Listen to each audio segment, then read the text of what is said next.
ओम नमोर्यंताणं नमो सिद्धाणं नमो आर्याणं नमो वज्रायाणं नमो लोहे सव्वसाहुणं। मंगलं भगवान् वीरो मंगलं गौतमो गणी मंगलं कुन्दकुन्दार्यो जैनधर्मोऽस्तु मंगलम्। ओंकारबिन्दुसंयुक्तं नित्यं जायन्ति योगिनः कामदं मोक्षदं चैव ओंकाराय नमो नमः। अहोपकार जिनवर्णो कुंदनो ध्वनि दिव्यनो जेन कुंद ध्वनि आप्या अहो आ गुरु काहननो। तुझ ज्ञान त्यान नो रंग अमया दर्श रहो हो शिव पद तक तुझ संग माता हाथ दो। आ अष्टपाहुड़ नामनो अध्यात्मशास्त्र है। भगवत कुंकुंदाचार्य देवे त्रीजू पाहुड़ चारित्र पाहुड़नी रचना करी है। चारित्र पाहुड़ में आचार्य भगवंत जे चारित्रनी आराधना थी मोक्षनी प्राप्ति थाय तेने आचार्य भगवंत चारित्र कहे छे। चारित्र पाहुड़ में चारित्रना बे प्रकार बताव्या छे। सम्यक चरण चारित्र अने संयम चरण चारित्र। संयम चरण चारित्र बे प्रकारनुं छे। एक सागार संयम चरण चारित्र अने अनागार सम्यक चरण चारित्र। सागार संयम चरण चारित्र माटे आचार्य भगवान बे प्रकारे बात करे छे कि सागार संयम चरण चारित्रनो धारक एवा श्रावक श्राविका अर्जिका एमणे 12 प्रकारना व्रतो अने 11 प्रकारनी पड़ीमां एनुं पालन होय छे। एमांथी 11 प्रकारनी पड़ीमां एनो विषय चाले छे। 11મી पड़ीमां छे उद्देश्य त्याग प्रतिमाधारी। उद्देश्य त्याग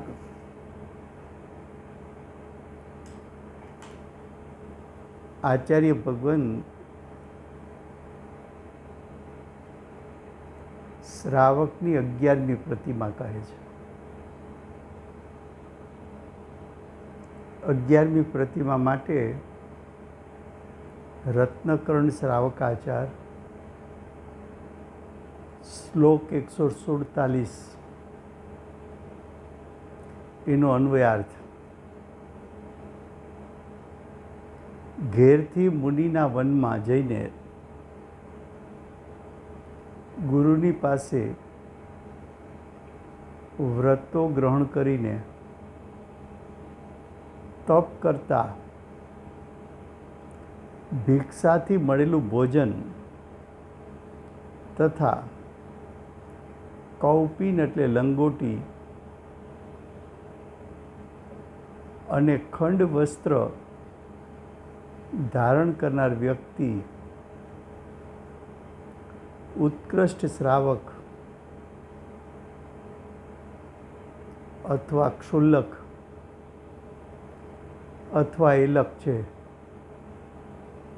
શું કહે છે?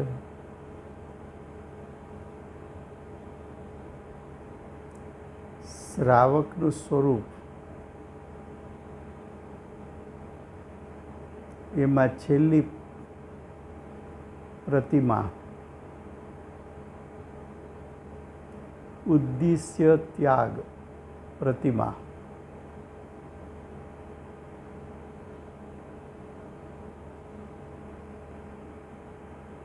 દસ પ્રતિમા લીધા પછી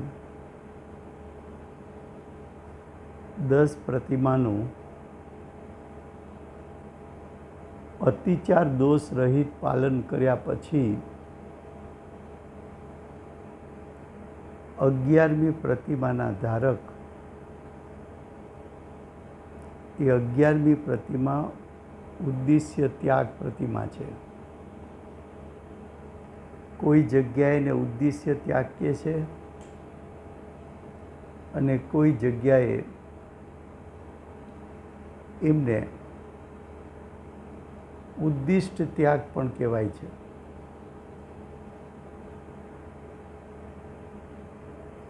જે ઉદ્દિષ્ટ ત્યાગ પ્રતિમા છે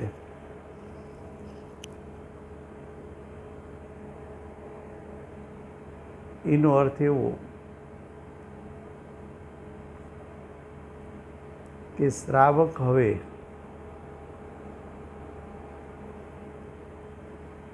પોતાના ઘરનો ત્યાગ કરીને વન જંગલમાં મુનિ સાથે રહેવા ચાલ્યો જાય છે.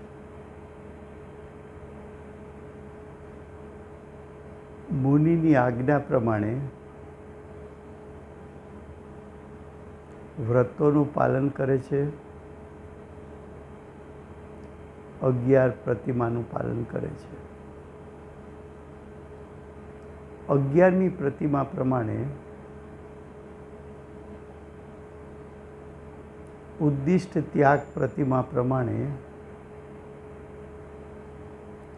આવો શ્રાવક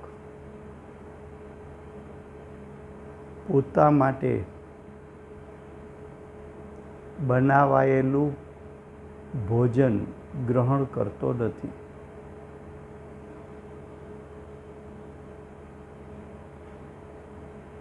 જેમ મુનિરાજ આહારદાન માટે નીકળે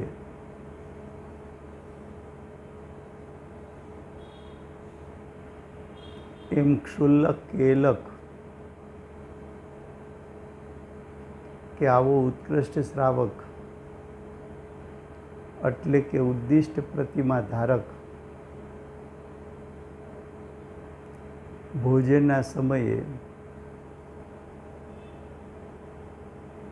ભિક્ષા માટે નીકળે અને તેમને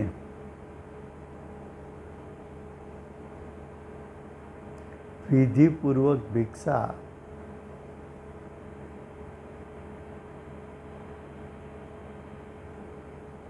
કોઈ ઉત્તમ મુમુક્ષુ કરાવે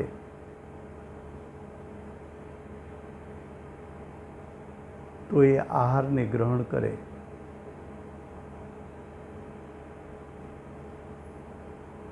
નિશ્ચયથી જોવા જઈએ તો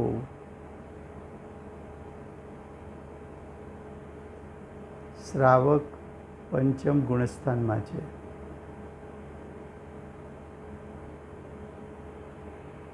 શ્રાવકે આત્માની અનુભૂતિના કાળે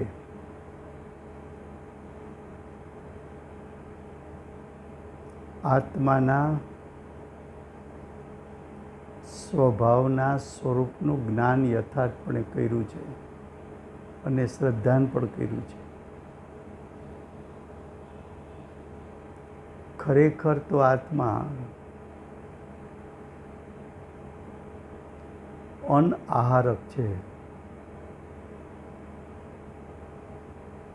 એટલે કે આત્મા સ્વભાવથી જોવા જઈએ તો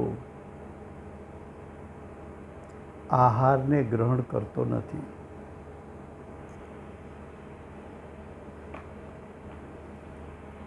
આવા અનઆહારક આત્મ સ્વભાવ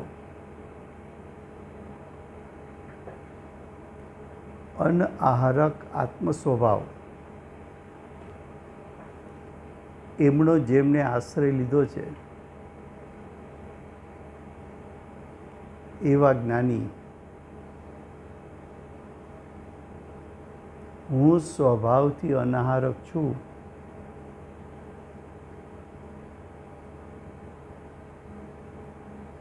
એ ભાવ તો વર્તે છે,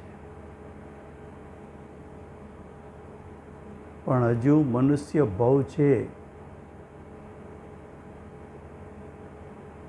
અને જેટલું આયુષ બાકી છે ત્યાં સુધી જીવ અને શરીર સાથે રહેશે. તો આ શરીર માટે આહાર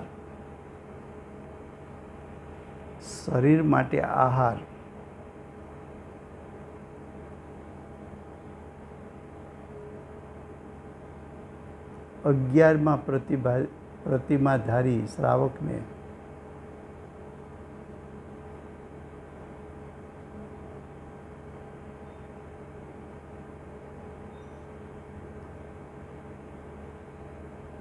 એવું શ્રદ્ધાન અને જ્ઞાન વર્તે છે કે આયુષ પૂર્ણ થાય ત્યાં સુધી આ શરીરને ટકવા માટે જે આહાર જોઈએ એ પૂર્વ પુણ્યના બળને કારણે સહેજે મળી રહેશે.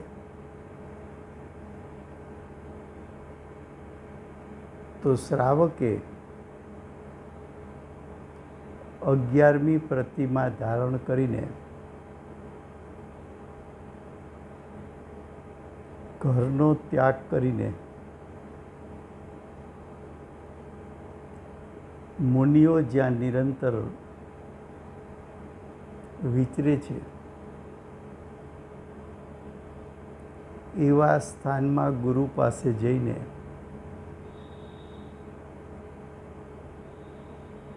વ્રતોને ધારણ કરીને તપ કરતા કરતા ભિક્ષાથી મળેલું ભોજન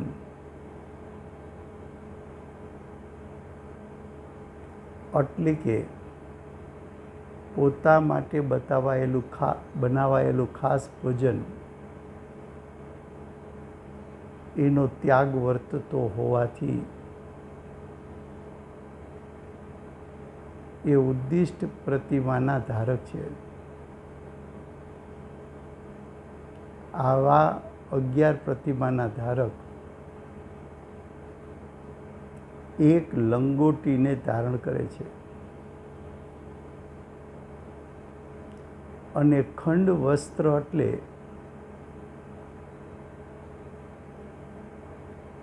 સૂતા સમયે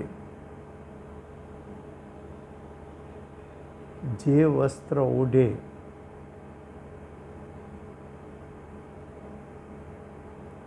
એ વસ્ત્ર એવડું હોય કે માથું ઢાંકીને ઓઢવા જાય તો પગ ખુલ્લા થઈ જાય ને પગ ઢાંકીને વસ્ત્ર પહેરવા જાય તો માથું ખુલ્લું થઈ જાય. એવું એક વસ્ત્ર ધારણ કરેલું છે.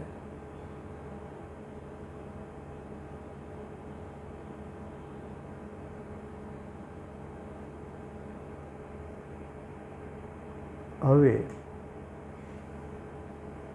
આવો ક્ષુલ્લક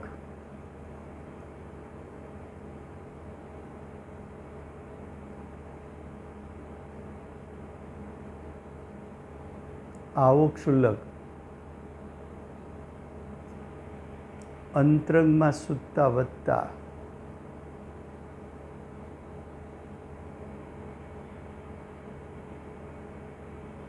ઘર બાર પ્રત્યે રાગ ઘટી જતા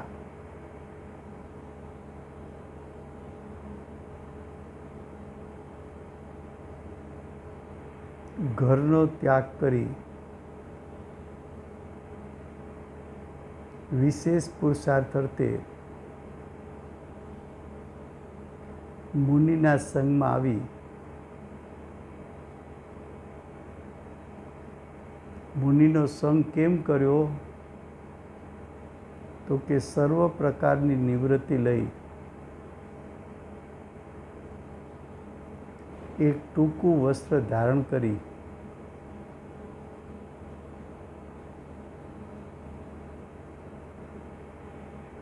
એવો પુરુષાર્થ કરવા માગે છે કે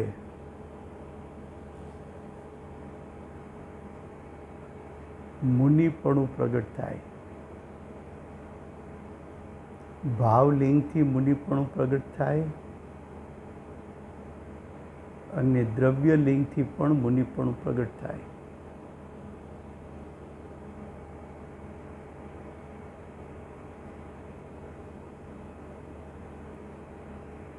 આવો ઉદ્દિષ્ટ ત્યાગ પ્રતિમાધારી શ્રાવક સવિકલ દશામાં આવે ત્યારે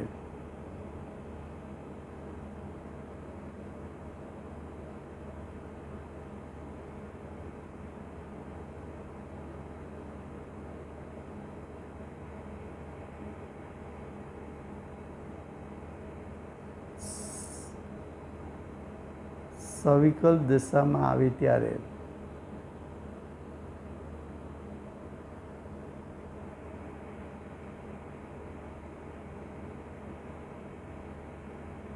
મુનિના સંગમાં રહીને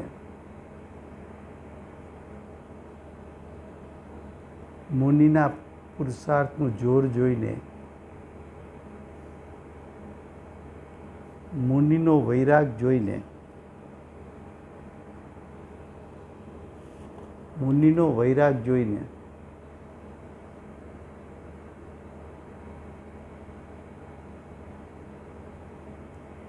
મુનિપણું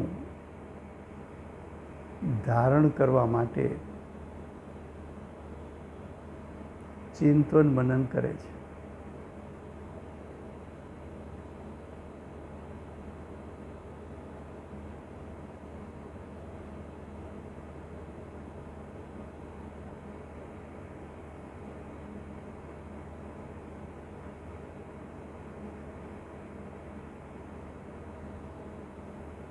હવે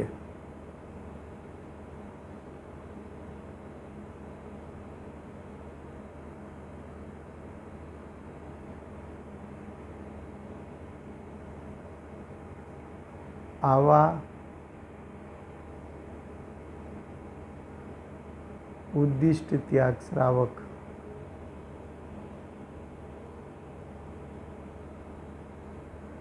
ગ્રસ્તપણું છોડવું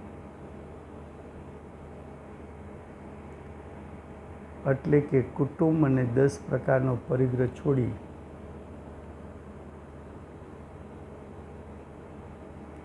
વન જંગલમાં ચાલ્યું જવું. તો અશુભના ત્યાગ રૂપે ગૃહસ્થપણું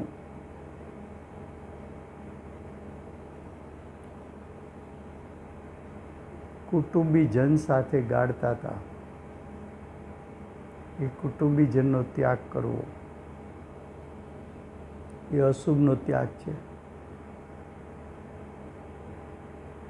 10 પ્રકારના પરિગ્રહ ત્યાગી દેવા એ પણ અશુભનો ત્યાગ છે.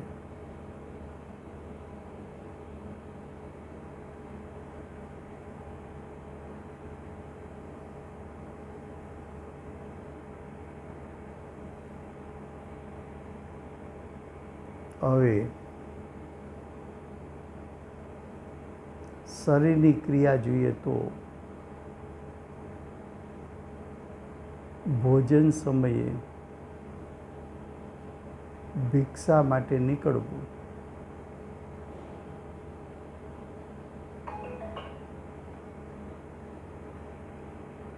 એક લંગોટ ધારણ કરવી, ખંડ વસ્ત્ર ધારણ કરવું, એ બધું શરીરની ક્રિયાઓ છે.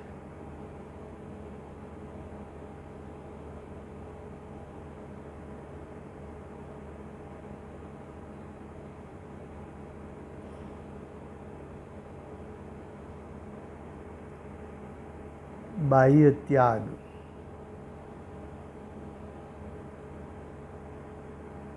એ વાત પહેલાં આવી ગઈ કે 10 પ્રકારના પરિગ્રહનો ત્યાગ કરી વન જંગલમાં ચાલ્યા જવું.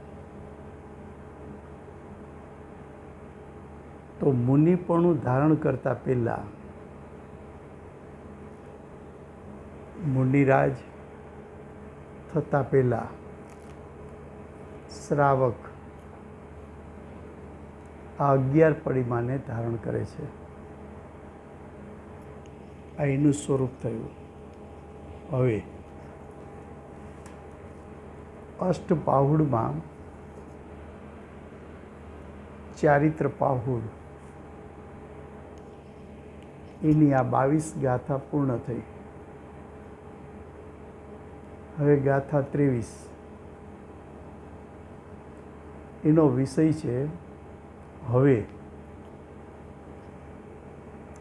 આ સ્થાનોમાં, આ સ્થાન એટલે 11 સ્થાનોમાં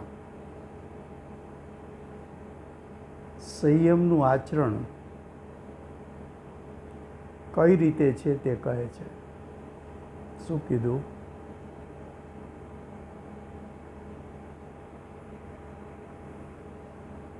સંયમ 2 પ્રકારના બતાવ્યા હતા. સાગાર સંયમ ચરણ ચારિત્ર, અનાગાર સંયમ ચરણ ચારિત્ર. સાગાર સંયમ ચરણ ચારિત્રમાં ઉત્કૃષ્ટ શ્રાવક એટલે કે 11 પરિમાનો ધારક,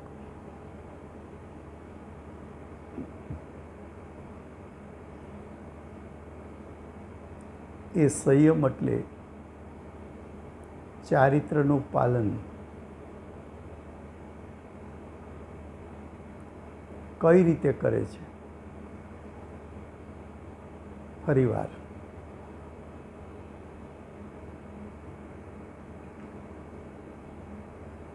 શ્રાવક છે પંચમ ગુણસ્થાને છે, એટલે સમ્યક દર્શન, સમ્યક જ્ઞાન અને દેશ ચારિત્રનો ધારક છે. આ શ્રાવક 12 પ્રકારના વ્રતને પાલન કરે છે.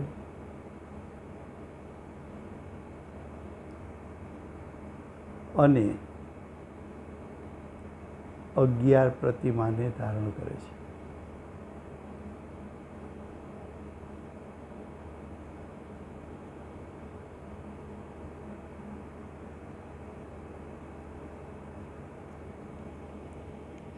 તો 11 પ્રતિમાને ધારણ કરનારા સંયમનું આચરણ એટલે કે ચારિત્રનું આચરણ એટલે કે ચારિત્રનું પાલન કયા પ્રકારે કરે છે તે હવે કહે છે. ગાથા 23, એના શબ્દો છે: અણુવ્રત કયા છે 5 ને 3 ગુણ વ્રતો નિર્દિષ્ટ છે. શિક્ષા વ્રતો છે 4 એ સંયમ ચરણ સાગાર છે. હવેનો અર્થ: 5 અણુવ્રત, 3 ગુણ વ્રત, 4 શિક્ષા વ્રત. આ 12 પ્રકારના વ્રત નિશ્ચયપૂર્વકનો યથાર્થ વ્યવહાર પૂર્વક શ્રાવક પાલન કરે છે. સમ્યક દર્શન જ્ઞાન ચારિત્ર પ્રગટ થયા વગર સાચા વ્રતો હોતા નથી. વ્રતની શરૂઆત પંચમ ગુણસ્થાનથી થાય છે. પંચમ ગુણસ્થાનમાં જીવ આવે ત્યારે નિયમપૂર્વક આ 12 પ્રકારના વ્રતોનું પાલન કરે છે. આ 12 પ્રકારના વ્રતોનું પાલન કરવું એને સંયમ ચરણ ચારિત્ર કહે છે. આ 12 વ્રતનું ઊંડાણથી કોઈને અભ્યાસ કરવો હોય તો રત્નકર્ણ શ્રાવકાચારમાં છે અને અમૃતચંદ્ર આચાર્ય દેવે પુરુષાર્થ સિદ્ધિ ઉપાય શાસ્ત્રમાં ત્રીજો અધિકાર સમ્યક ચારિત્ર અધિકાર લીધો છે. એ સમ્યક ચારિત્ર અધિકારમાં શ્રાવકનું આચરણ અને મુનિનું આચરણ દર્શાવ્યું છે. 12 પ્રકારના વ્રતનું સ્વરૂપ પુરુષાર્થ સિદ્ધિ ઉપાયે પણ બહુ જ સુંદર રીતે વર્ણન કર્યું છે.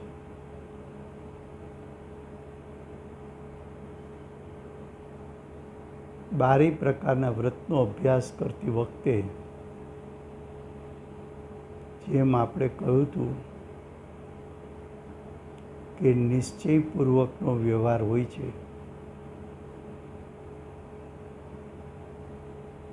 તો નિશ્ચય એટલે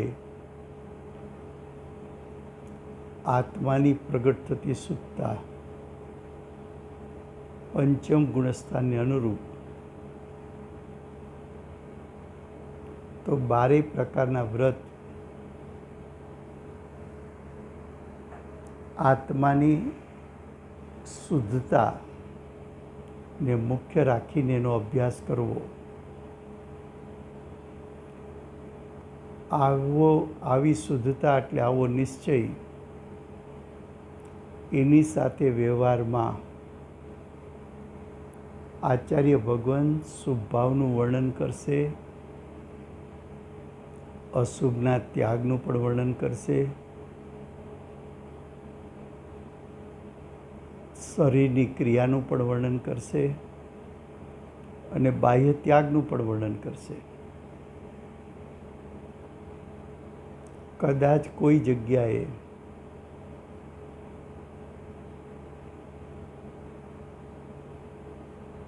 આ 5 પ્રકારના વર્ણનમાંથી એક પ્રકારે વર્ણન કરે તો બીજા 4 પ્રકાર હોય છે એનું ચિંતન મનન સાથે કરવું. 2 પ્રકારે વર્ણન કર્યું હોય તો બાકીના 3 પ્રકારે પણ વર્ણન થઈ શકે એમ સમજી ચિંતન કરવું.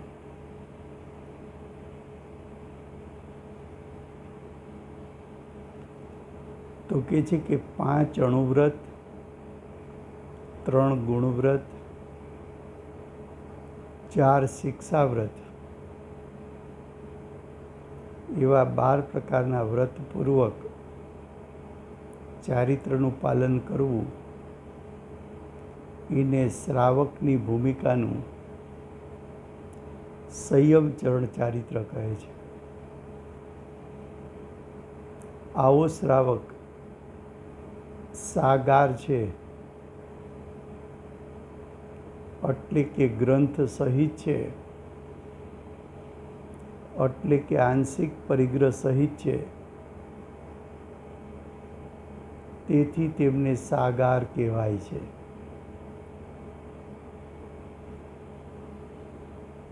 હવે આટલો અર્થ કર્યા પછી પ્રશ્ન કરે છે,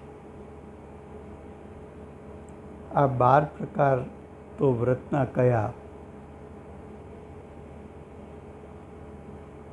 આગળની ગાથામાં 11 નામ કયા, એટલે 11 પડીમાં કહી.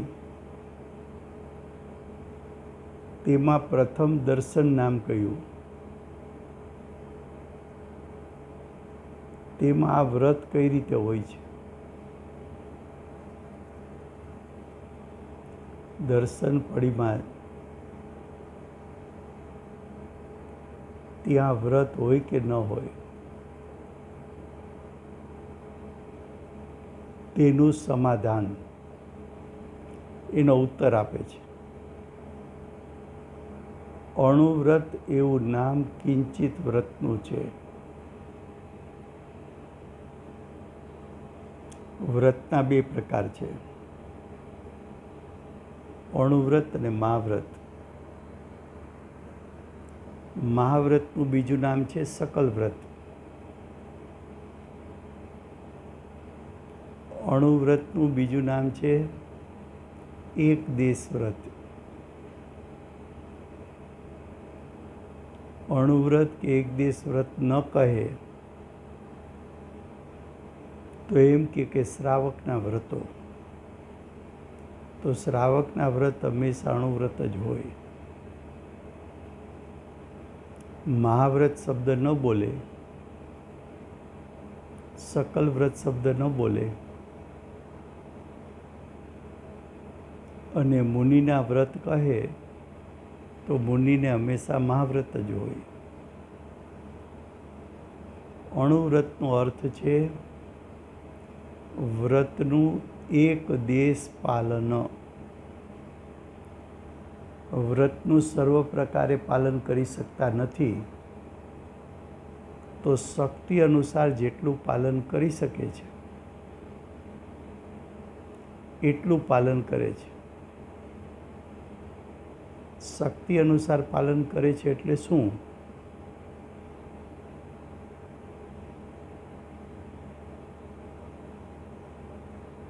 તો કે માનો કે અહિંસા અણુવ્રત, તો હિંસા 2 પ્રકારની હોય, ત્રસ જીવની હિંસા, સ્થાવર જીવની હિંસા. તો અણુવ્રતનો ધારક સૌથી પહેલું ત્રસ જીવ હિંસા ત્યાગ કરે છે.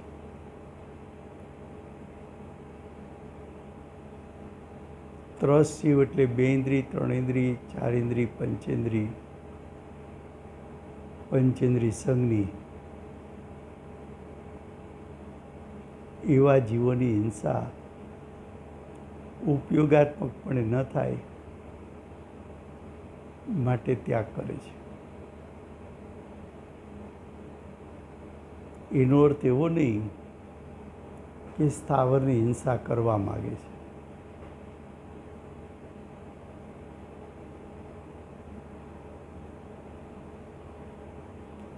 પણ પેલો ત્યાગ કરે ને પ્રતિજ્ઞા લે તો અણુવ્રતની પ્રતિજ્ઞામાં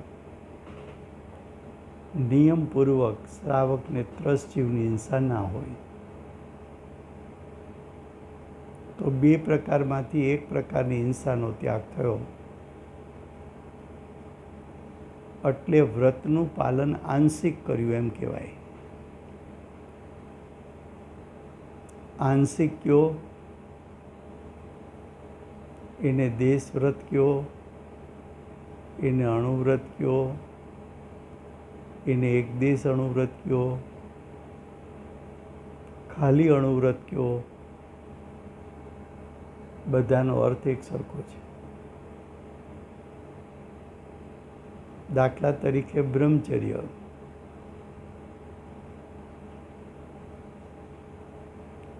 તો પેલો ત્યાગ કોનો કરે? તો કે પરસ્ત્રી ત્યાગ પેલો કરે. કેમ?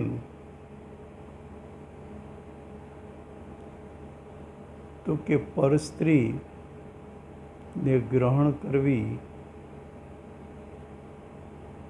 એ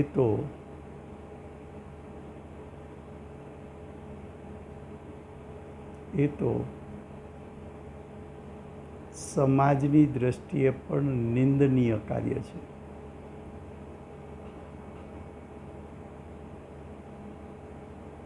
બીજું,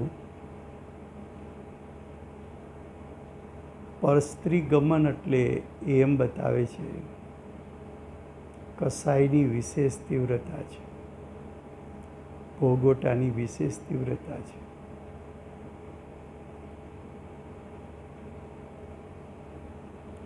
તો નિયમથી વ્રત લઈને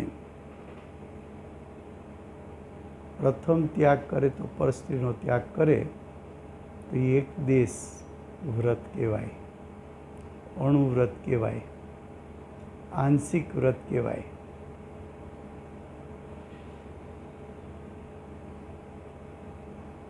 તો કહે છે કે આ 12 પ્રકારના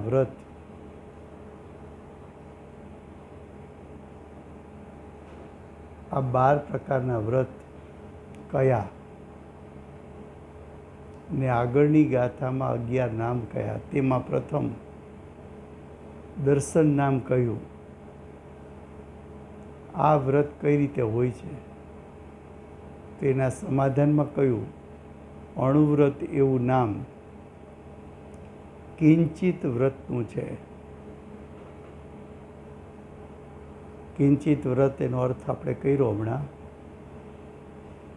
કિંચિત વ્રત કયો, અણુવ્રત કયો, દેશવ્રત કયો, એક દેશ ત્યાગ કયો,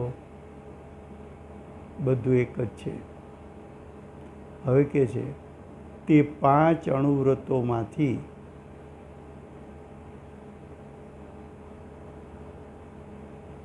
કિંચિત અહીં પણ હોય છે. 5 અણુવ્રત એટલે અહિંસા અણુવ્રત, અચોરી અણુવ્રત, સત્ય અણુવ્રત, બ્રહ્મચર્ય અણુવ્રત, અપરિગ્રહ અણુવ્રત.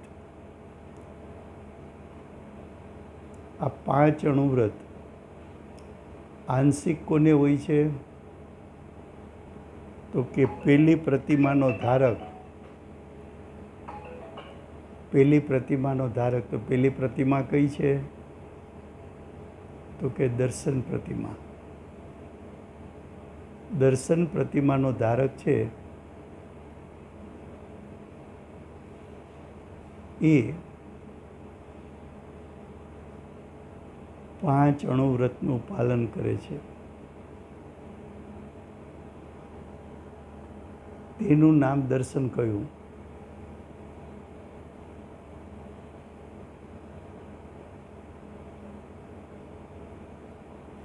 તો દર્શન પ્રતિમાનો ધારક છે એ છે તો પંચમ ગુણસ્થાન વર્તી. અને પંચમ ગુણસ્થાન વર્તી છે તો 12 પ્રકારના વ્રત તો છે ને.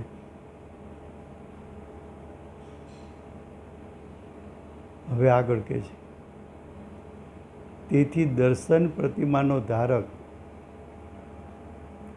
કઈ પ્રતિમાનો ધારક? દર્શન પ્રતિમાનો ધારક અણુવ્રતી જ છે. એને અણુવ્રત ધારણ કર્યા છે. અને ચતુર્થ ગુણસ્થાન વર્તી જો જીવ હોય તો એ અવ્રતી છે. ચોથે ગુણસ્થાને નિયમપૂર્વકના વ્રત આવતા નથી. એનું કારણ શું? તો કે આશ્રવના 5 કારણમાં પહેલું કારણ મિથ્યાત્વનો નાશ થયો છે. પણ હજી અંશે અવિરતિ ત્યાગ થયો નથી, અંશે અણુવ્રત ધારણ કર્યા નથી. અંશે અણુવ્રત ક્યારે થશે? તો કે પંચમ ગુણસ્થાનને અનુરૂપ તું શુદ્ધતા અંદરમાં પ્રગટ કર, તો બાહ્યમાં શુભ ભાવ રૂપે 5 અણુવ્રત, 3 ગુણવ્રત, 4 શિક્ષાવ્રત એનું પાલન જોવા મળશે. હવે કે છે સમ્યક દ્રષ્ટિને અણુવ્રત નથી. હવે આગળ કે છે દર્શન પ્રતિમા ધારકને અણુવ્રત અતિચાર સહિત હોય છે. અતિચાર દોષ છે હજી. કઈ પ્રતિમામાં? પ્રથમ પ્રતિમામાં. પ્રથમ પ્રતિમામાં અણુવ્રતમાં અતિચાર દોષ કેમ છે? તો કે પેલી દર્શન પ્રતિમા પછી વ્રત પ્રતિમા ધારણ કરશે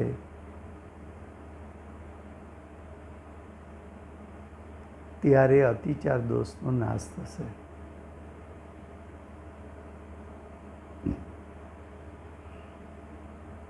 તો દર્શન પ્રતિમા ધારકને અણુવ્રત અતિચાર રહિત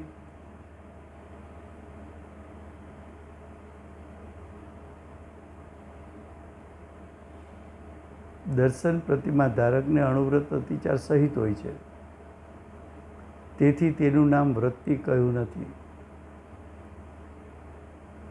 બીજી પ્રતિમામાં અણુવ્રત અતિચાર રહિત પાડે છે. બીજી પ્રતિમા કઈ? તો કે વ્રત પ્રતિમા. વ્રત પ્રતિમા ધારણ કર્યા તો હવે અતિચાર દોષો ચાલ્યા ગયા. વ્રત સંબંધી અતિચાર દોષો ચાલ્યા ગયા. તેથી તેનું નામ વૃત્તિ કહ્યું છે. વ્રતનો ધારણ કરનાર વૃત્તિ. હવે કે છે દર્શન પ્રતિમામાં સમ્યક્તના અતિચાર ટાળે છે. સમ્યક દર્શનમાં વ્રતના અતિચાર દોષ દૂર નથી થયા, પણ સમ્યક દર્શનના 25 પ્રકારના અતિચાર દોષો નાશ પામ્યા છે.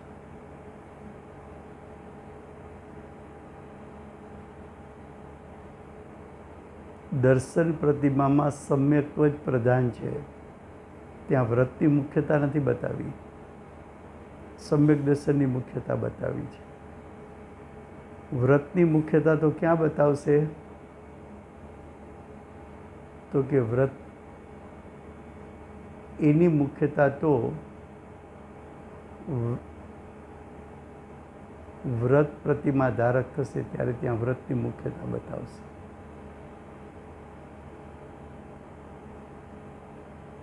અન્ય ગ્રંથોમાં તેનું સ્વરૂપ આ પ્રમાણે કહ્યું છે. જે 8 મૂળ ગુણનું પાલન કરે,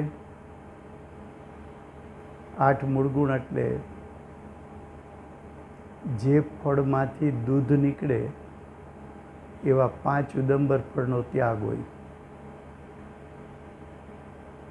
મધ, માંસ અને મધુનો ત્યાગ હોય, એટલે કે મદિરાનો ત્યાગ હોય.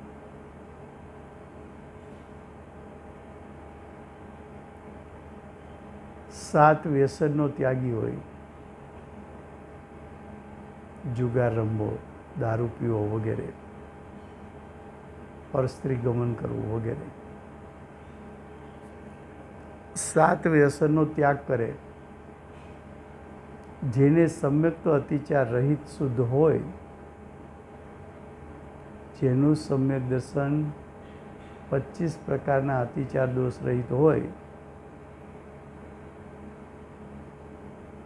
તો દર્શન પ્રતિમાનો ધારક છે. 5 ઉદંબર ફળ, મધ, માંસ, મધુ તે 8નો ત્યાગ કરવો તે 8 મૂળ ગુણ છે. જો સમય થયો છે. આ થઈ ગાથા 23.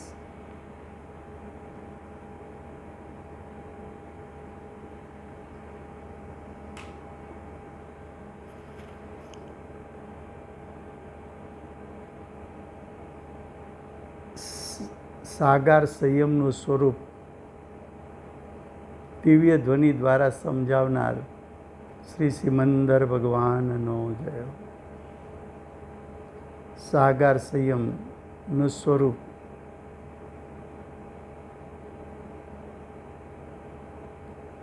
દ્રવ્યશ્રુત દ્વારા ભાવશ્રુત જ્ઞાનપૂર્વક સમજાવનાર શ્રી કુંકુંદાચાર્ય દેવનો જય.